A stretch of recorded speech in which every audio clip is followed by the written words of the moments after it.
ఇప్పుడు రైతుల వరకు మన ఉమ్మడి తెలుగు రాష్ట్రాల్లో రెండింటిలో కానీ భారతదేశంలో కానీ ఏ సమస్యలు జరుగుతున్నాయో ఆ సమస్యలు స్పందించి అక్కడ ప్రజలు ప్రజా సంఘాలు నాయకులు పోరాటాలు చేయడం, అలాగే మీ మీడియా వారు అమోఘంగా కవర్ చేయడం, ప్రజలకు చాటి చెప్పడం, జర్నలిస్టులు వ్యాసాలు రాయడం, ఎడిటర్స్ రాయడం, ప్రజా కళాకారులు వాగ్గేయకారులు పాటలు రాయడమే కాకుండా పాడడం ఆడడం ఏ రకంగా చేస్తున్నారో అదేవిధంగా ఒక సినిమా సంస్కృతి కళాకారుడుగా నేను ఈవేళ దేశంలో జరుగుతున్నటువంటి ఈ బర్నింగ్ ఇష్యూ ఏమైతే ఉందో, ఈ రైతన్న సినిమా ప్రైవేట్ చేయొద్దు, కార్పొరేట్ చేయొద్దు, మేము స్వచ్ఛగా ఉన్నాం, పండిస్తున్నాం, పట్ట ప్రజలే పడతాం, మాకు గిట్టుబాటు ధర ఉంది, గిట్టుబాటు ధర ముఖ్యంగా ఇవ్వాలి, మీరు దాని సామాన్య కంపెనీ ఫస్ట్ ఇంప్లిమెంట్ చేయండి. వాటి దాని సామాన్య కంపెనీ ఫాస్ట్ 2006 ముందు కానీ కౌలు రైతులు కానీ సన్నకారే మన భారతలో ఎక్కువ మంది ఉన్నారు. 2 ఎకరాలు 3 ఎకరాలు 5 ఎకరాలు 10 ఎకరాలు అంతకంటే ఎక్కువ ఎకరాలు ఉన్నవాడు కౌలు భూస్వాములు కప్పచెప్పేసుకుని భూస్వాములు కౌలు కప్పచెప్పేసి వెళ్ళిపోతున్నారు. అలాంటి వాళ్ళు అనేక పెట్టుబడుల వల్ల అప్పులు చేసి సప్పులు చేసి ఇమ్మీడియట్ గా దగ్గరున్న మార్కెట్ యార్డుల్లో కొనుగోలు కేంద్రాలు అమ్ముకొని అప్పులు తీర్చేయడం, బిడ్డలు చదువులు చెప్పించుకోవడం, అమ్మాయిలు పెళ్లి చేసుకోవడం, మళ్ళా పంటకి అన్ని చేసుకొని చేయడం ఉండే రైతులు ఇవాళ దేశంలో ఎక్కడికైనా వాళ్ళు ట్రాక్టర్ల మీద లారీల మీద వెళ్ళి సరుకులు అమ్ముతారు రాని ఇట్స్ ఇంపాసిబుల్.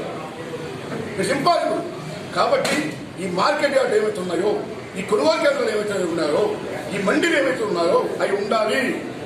ఉండడమే కాదు, ఎంఎస్పీని కనీస మద్దతుని గవర్నమెంట్ ప్రకటించాలి. ఏ ఆహార భద్రత చట్టం ఉందో, ఏ ధర నియంత్రణ చట్టం ఉందో అవి కాపాడుకోవాలి.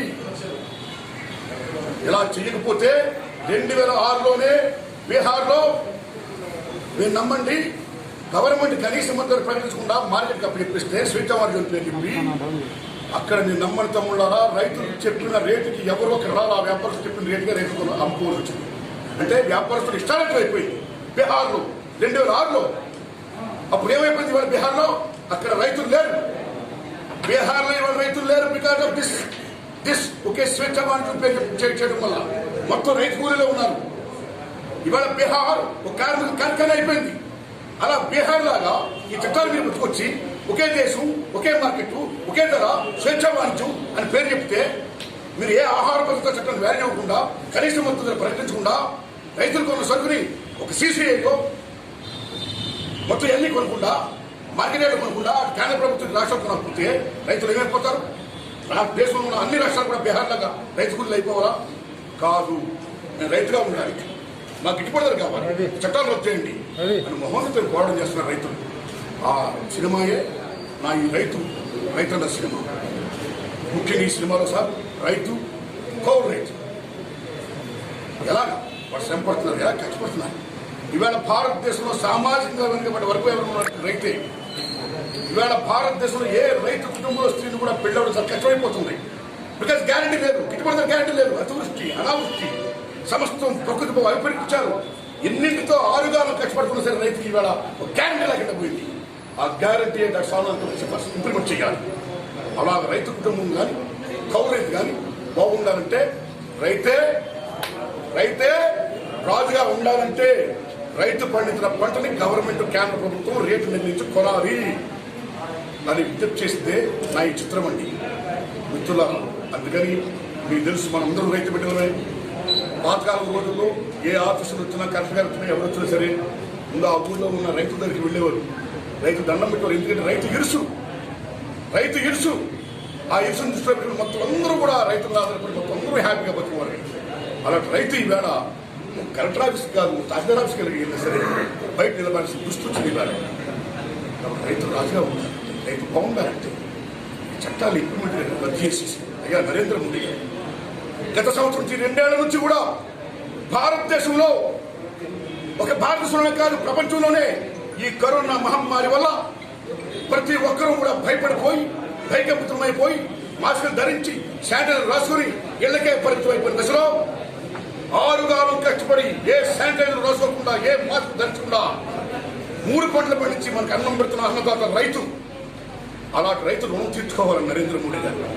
రైతులంటే మాకు చాలా గౌరవం చెప్తున్నారు, మీరు ధన్యవాదాలు.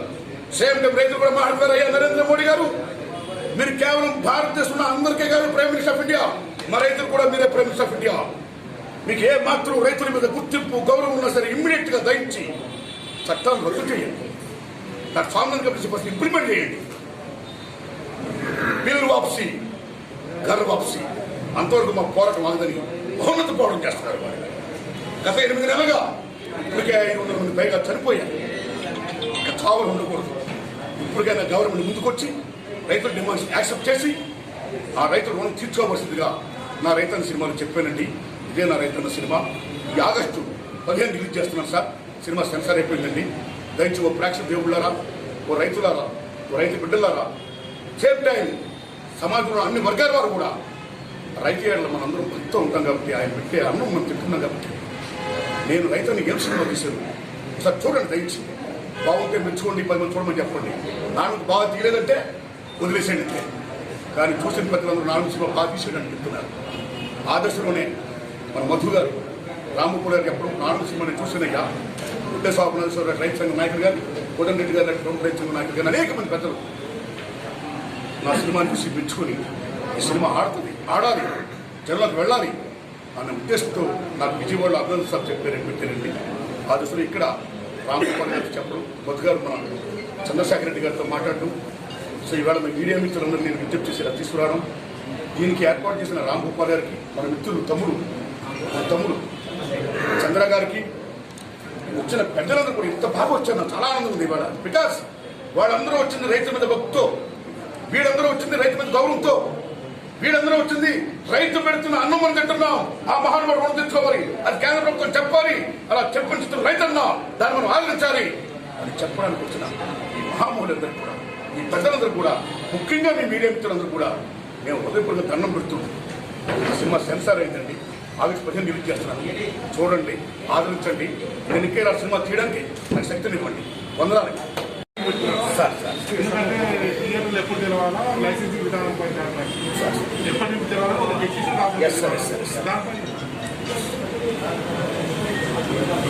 మిత్రులారా, ముఖ్యంగా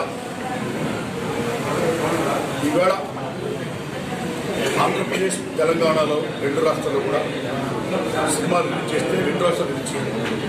ఏ ఒక్క రాష్ట్రం రిలీజ్ చేసినా సినిమా బాగుంది బాగుందంటే అన్ని చోట్ల పోతారు.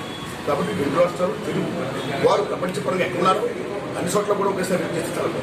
అయితే ఈ దశలో ఏంటంటే ముఖ్యంగా థియేటర్స్ వారు ధరల పెంపుదల విషయంలో పాతకాలం జీవనం పెట్టుకొని ఇంకా ధరలు ఉంచుతారని పెంచండి అని ఆ యాంగిల్లో చాలా కరెంట్ రేట్లు మీరు ఎలా పెరిగి ఆ యాంగిల్లో వాళ్ళు ప్రభుత్వం విజ్ఞప్తి చేస్తున్నారు. నేను విజ్ఞప్తి చేసింది నేను ఆల్రెడీ ఇంతకుముందే కూడా ఒక కళాకారుగా స్పందించాను. నేను మాట్లాడుతూ కూడా చెప్తున్నాను సార్. మీరు నమ్మండి, ఈ కరోనా కష్టకాలంలో చాలా మంది, అంటే ముఖ్యంగా మా తెలుగు ఇండస్ట్రీలో ఒక 20% మంది బాగా చిత్రం తీసుకోవాలి, అలాగే పబ్లిసిటీ బాగా చేసుకొని తీసుకోవాలి. ఈ వ్యాపారం కాదు, వాళ్ళు ఓటీటీ ప్లాట్ఫామ్ పంపుతున్నారు. ఆ ఓటీటీ అనేది అనేక సంస్థలు మీకు ఉన్నాయి, అమ్జాబ్ లైజెస్ వాళ్ళు కూడా ఏ సినిమాలు కొంటారండి, వాళ్ళకి నచ్చినాయో, క్రేజ్ ఉన్నాయో, ఇవి వేస్తే జనం చూస్తారన్నాయో వాళ్ళకి మార్క్ ఉంటుంది, హైప్ క్రియేట్ చేయబడి ఇట్లు కొంటారండి. కానీ మీరు నమ్మండి, 20% మాత్రమే మీరు ఉపయోగిస్తారు. రిమైనింగ్ 80% సగటు సినిమాతో ఇండస్ట్రీ బతికేది. 80% సగటు సినిమాలు ఏ ఓటీటీ ప్లాట్ఫామ్ పంపుతున్నా ఎవరు ముందుకు రావట్లా. అలా చిత్రాలు గవర్నమెంట్ టాక్ వస్తే రిలీజ్ అయిన తర్వాత కానీ ముందే ఒక తెలిసిన వాళ్ళు కానీ కొన్ని చిత్రాలు వాళ్ళు పండుతారు. ఓ జాతిరత్నాలు, ఎన్ని జాతిరత్నాలు వస్తాయి, ఎన్ని మహానటులు వస్తాయి. ఆది నుంచి కూడా సినిమా ఫీల్డ్లో సక్సెస్ రేషియో చాలా తక్కువ, 30%. రిమైనింగ్ 70% సగటు సినిమా యావరేజ్ ఫ్లాప్ లైక్ ఈ ఓటీటీ ప్లాట్ఫామ్ ఇలాంటి సినిమాలు కొండపోవడం ఈ సగటు నిర్మాత 80% ఏమైపోతారు. నెంబర్ 1. నెంబర్ 2 మెయిన్ పాయింట్ ఏంటంటే ఈవేళ మన భారతదేశంలో ప్రపంచంలోనే సామాన్యుడికి అందుబాటులో ఉన్న వినోదం సినిమా. ఇలాంటి దశలో మన భారతదేశంలో 20% శాతం ఉన్న వారి ఇళ్లలో ఓటీటీలు ఉంటాయి. Okay, happy. వాళ్ళకి డబ్బులు ఉన్నాయి, ఓటీటీ థియేటర్ పెట్టుకున్నారు, చూస్తున్నారు, వెరీ హ్యాపీ, గుడ్. వాళ్ళు ఎంజాయ్ చేయాలి. రిమైనింగ్ 80% ఎవరైతే ఉన్నారో బడుగు బలహీన వర్గాలు మధ్యస్థులు ఎవరైతే ఉన్నారో వాళ్ళందరూ కూడా ఇళ్లలో ఓటీటీ పెట్టుకోలేదు. వాళ్ళకి అవకాశం లేదు. వాళ్ళు ఎలా వస్తారు చెప్పండి? వాళ్ళకి సినిమా కూడా ఉంటుంది, వాళ్ళకి వినోదం కావాలి. సో ప్రజల సంక్షేమాన్ని దృష్టిలో పెట్టుకొని, వినోదాన్ని దృష్టిలో పెట్టుకొని డెఫినెట్గా ప్రభుత్వాలు ముందుకు వచ్చి, సేమ్ థియేటర్ యాజమాన్యం కూడా ముందుకు వచ్చి ఆ సమస్యను క్లియర్ చేసి ఇమ్మీడియట్గా ఈ సమస్య సాల్వ్ అవ్వాలని, దానికి మన ముఖ్యమంత్రి వైఎస్ జగన్మోహన్ రెడ్డి గారు చొరవ తీసుకొని థియేటర్ తెరిపించాలని మీరు హృదయపూర్వకంగా. సేమ్ టైం ఒక విషయం చెప్తున్నాను మిత్రులారా, ఆ పర్సన్ ఒక్కరని చెప్తున్నా, ఇంతకుముందు కూడా చెప్పా, కొన్ని భారీ చిత్రాలు తీస్తున్నప్పుడు వాడు ఏమంటున్నారండి, చాలా బడ్జెట్ అయిపోయింది కాబట్టి కోట్ల నుంచి వాడు పరిమితి తీసుకొని చాలా రేట్లు పెంచేస్తున్నారు. అలా రేట్లు పెంచడం వల్ల ఆ స్టార్స్ ఫ్యాన్స్ కానీ, ఆ సినిమా మీద ఉన్న వ్యామోహంతో చూడాలని ఆడుకోవాలి కానీ అంత పెద్ద రేట్లు పెట్టుకుని చూసేస్తున్నారంట. అలా చూడడం అనేది ఆర్థిక పరంగా చూసుకుంటే చాలా డ్యామేజ్, దాని అభిమానంతో చూసేస్తున్నారు. ఈ రకంగా రేట్లు పెంచడం అనేది ఇప్పుడు చెప్తున్నాను మిత్రులారా, it is authorised black marketing. Authorised black marketing కాబట్టి భారీ సినిమాలు తీసుకున్నామండి. బెన్హార్, 10 కమాండ్మెంట్స్, బాహుబలు, మాయాబజార్లు, లవకుశులు, ఏవో భయపడుతున్న భారీ సినిమాలు లేవండి. విపచ్చగా ఆడేదాండి. చిన్న సినిమా భారీ సినిమాలు కాదు, ఏ సినిమాను బాగా వస్తున్నారు జనం, ఏ సినిమా బాగుంది అన్నప్పుడు డిఫరెంట్గా వాళ్ళు పెట్టే బడ్జెట్ డెఫినెట్గా వస్తుంది. రిమైనింగ్ యాంగిల్లో మీరు బడ్జెట్ తగ్గించుకోండి, కానీ ఆ బడ్జెట్ ఇచ్చేసుకోవడం కోసం భారీ చిత్రాలు, మా భారీ సినిమాని ఓ రేట్లు పుట్టరావడం అనేది కరెక్ట్ కాదు. కోర్టు నుంచి రేట్లు పుట్టరావడం కరెక్ట్ కాదు, నిజంగా కరెక్ట్ కాదు. సామాన్యుడు ఏమైపోతాడు, వాళ్ళ పిల్లలకి ఎక్కడి డబ్బులు పట్టుకొస్తారు. కాబట్టి దాన్ని ఎట్టి పరిస్థితుల్లో కూడా మనం ఖండించాలి. ఆ టైంలోనే జగన్మోహన్ రెడ్డి గారు దాన్ని ఎత్తివేయడం అనేది, ఆ జీవం తీసుకురావడం అనేది నేను మనస్ఫూర్తిగా జగన్మోహన్ రెడ్డి గారిని హర్షిస్తున్నాను. నేను హ్యాట్సాప్ చెప్తున్నాను. నేను సేమ్ టైం ఈవేళ నేను జగన్మోహన్ రెడ్డి గారు విజ్ఞప్తి చేసేటంటే, ఈవేళ థియేటర్ యాజమాన్యం వారు కూడా పాత జీవోల ప్రకారం కొన్ని ఉన్నాయి. ఈ దశలో రన్ చేయడం కష్టమవుతుంది కాబట్టి ప్రభుత్వాలు ముందుకు వచ్చి గత రేట్లు పెంచితే బెటర్ని వారు చెప్తున్నారు. సో ప్రజల సంక్షేమం దృష్ట్యా రేట్లు ఎంత ఉంటే బాగుంటుంది, వాళ్ళకి ఎలా విసులుబాటు ఉంటుంది, వాళ్ళకి అందుబాటు ఉండాలని గవర్నమెంట్ వాళ్ళు చూస్తున్నారు. ఈ దశలో పెద్దలు, మా ఇండస్ట్రీ పెద్దలు, మన గవర్నమెంట్, మన జగన్మోహన్ రెడ్డి గారు ముందుకు వచ్చి కూర్చొని మాట్లాడుకుని సమస్యను పరిష్కరించి ఇమ్మీడియట్గా థియేటర్ తెరిస్తే, ఫస్ట్ ఆఫ్ ఆల్ అది కూడా కరోనా సూత్రాల నియమాలను దృష్టిలో పెట్టుకుని అలా ప్రేక్షకులు చూస్తే ముందు సగటు నిర్మాత 80% సగటు నిర్మాత మనుగడ బాగుంటుంది. సేమ్ టైం బడుగు బలహీన వర్గాలు, మిడిల్ క్లాస్ పేదవాళ్ళు ఎవరైతే ఉన్నారో 80% ఈ భారత ప్రజలు, వారికి వినోదం దగ్గర అవుతుంది. కాబట్టి సో సినిమా థియేటర్ తెప్పించాల్సిందిగా మన థియేటర్ యాజమాన్యాన్ని, అలాగే మన ప్రభుత్వం వారిని, మన ముఖ్యంగా మన జగన్మోహన్ రెడ్డి గారిని విజ్ఞప్తి చేస్తున్నానండి. మళ్ళీ థియేటర్స్ అంటే ఒక పండుగ కలకల. ఓటీటీల్లో నాటి సాంకేతికంగా అనేక డెవలప్మెంట్స్ ఉంటాయండి. అది నుంచి కూడా తోలు బొమ్మలాట నుంచి, హరికథల పుస్తకాల నుంచి, నాటకాల నుంచి, సినిమాల నుంచి టీవీ ఓటీటీ సాంకేతికంగా వస్తాయి, డెవలప్ అవుతాయి. స్కమ్స్ గోన్ లైక్ దిస్. అయితే సాంకేతికంగా ఏ వ్యక్తి ఫలాలు ఉంటాయో సాంకేతికంగా మనం స్వాగతించాలి, సాంకేతికంగా మనం ఆహ్వానించాలి.